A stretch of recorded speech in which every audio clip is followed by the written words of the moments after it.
to This Is It TV. I have a wonderful guest for all of you. I can't wait for her to introduce herself, her first and last name, and the name of the organization.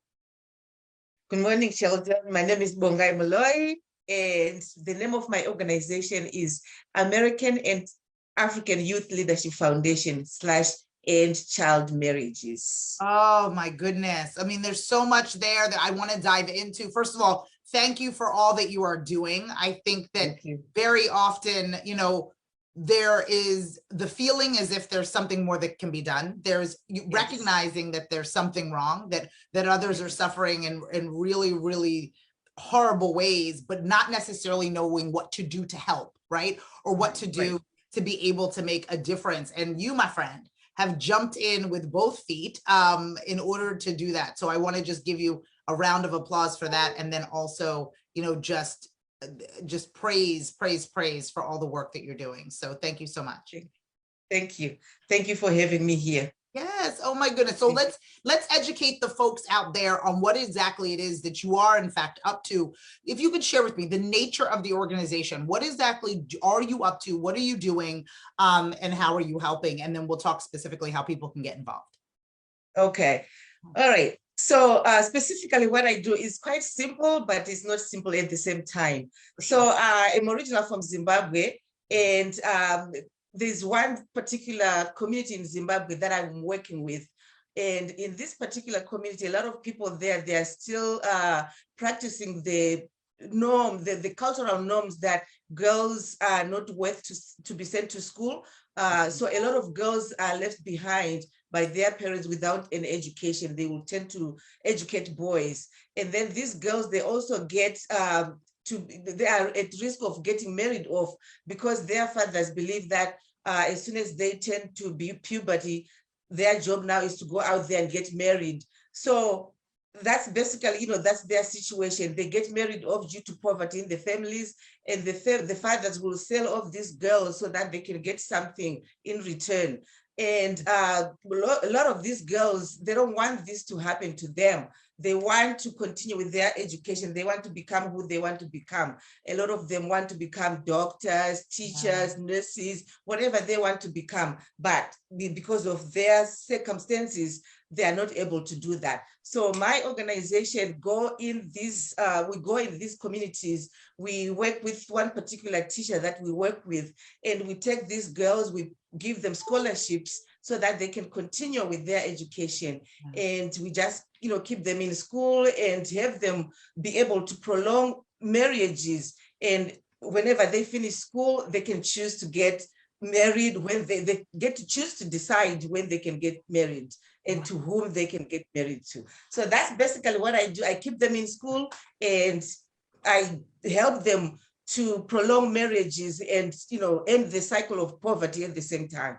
Oh my goodness. Well, I mean, I think a lot of folks think that this is something that doesn't continue to happen, right? This is something that has ceased to exist. This is something that is, you know, what tales are told and tales are made of, and that this is not happening in 2021, that this is how it used to be, not how it is. And I think that there's not only are you helping, but there's a sense of education that you're providing to individuals who are navigating outside of not only the country, but outside of those walls of thought, right? If you are, you know, you're raising a 12-year-old, you're raising a 13-year-old, you could very seldom or at all imagine that child being a wife.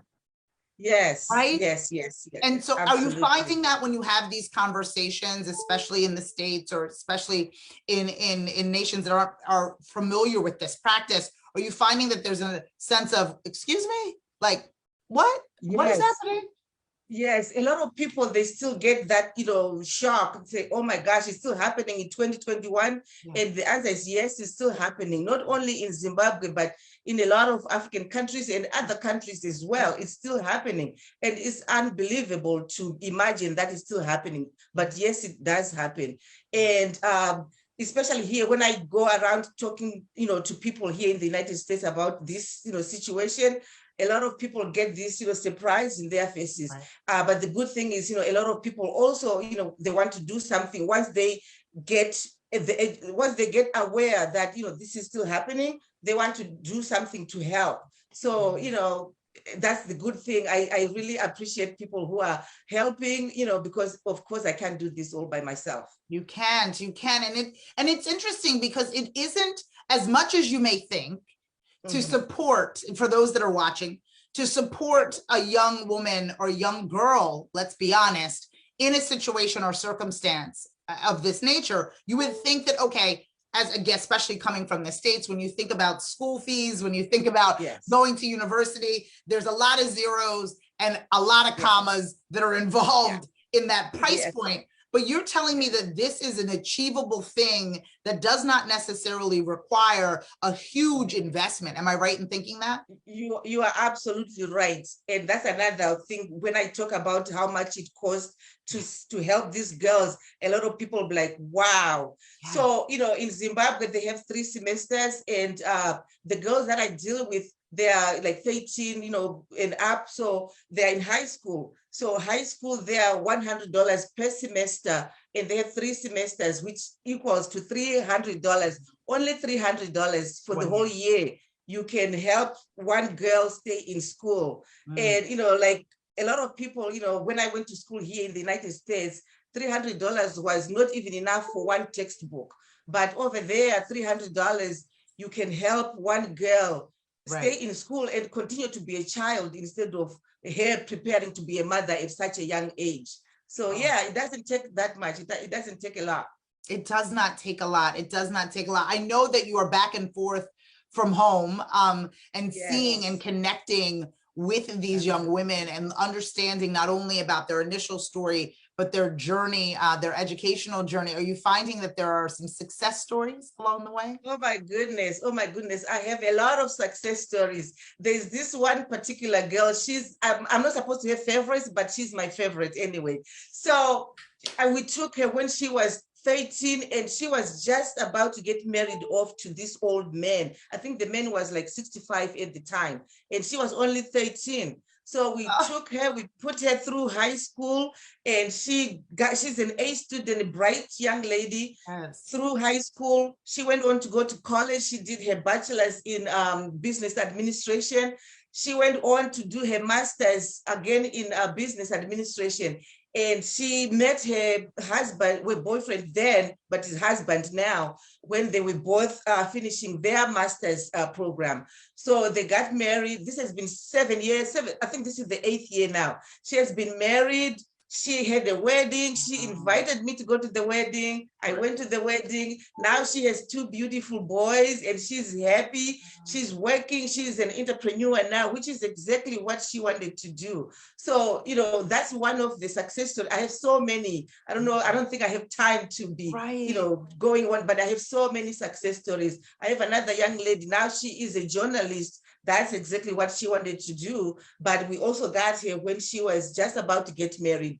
Some girls are nurses. I have 4 girls that are chefs, like head chefs in the restaurant industries. They went to culinary school and they completed.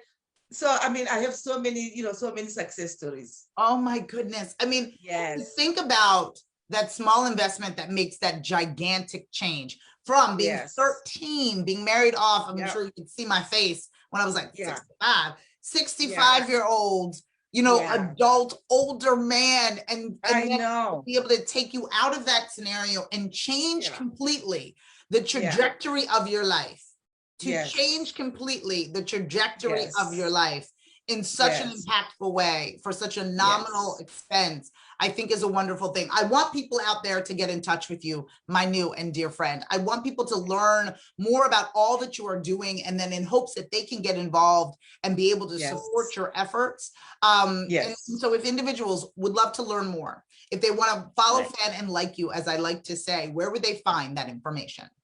Okay, it's pretty simple. They can go on my website, which is www.endchildmarriages.org, or they can email me at donate, like you are donating, donate at endchildmarriages.org. They can find me on Facebook, under Bongai Mloi. I also have a page which is End Child Marriages or Empowering Young Girls. So many ways, or they can simply call me. I don't mind sharing my phone number at 484-356-8935. That's the phone number that I use for anybody who is wanting to call me and ask more questions and find out how they can be part of this. How can they support a girl? And also, if I may add, if somebody sponsors a girl, I give them the girl's picture, her story, and the person will continue to get school progress about this girl. So you actually get to be connected to this girl, and you continue on. Oh, I absolutely love this and everything that you're doing and that you will continue to do. We are here to support you in any way that we can. We want to make sure that everybody who is watching right now has that information. We will ensure that they do. Again, if you want to follow Fen and like my new friend, heck, she gave you her phone number. Give her a call, get involved and support these young, wonderful, wonderful women. Thank you so much for joining me. Thank you for having me. Appreciate it. Of course, of course. Okay, you have all the information that you need, my friends. I need you to get in touch with my new friend. From all of us here at This Is It TV, I'm Cheldin Barlett Rummer, and we will see you soon. Take care.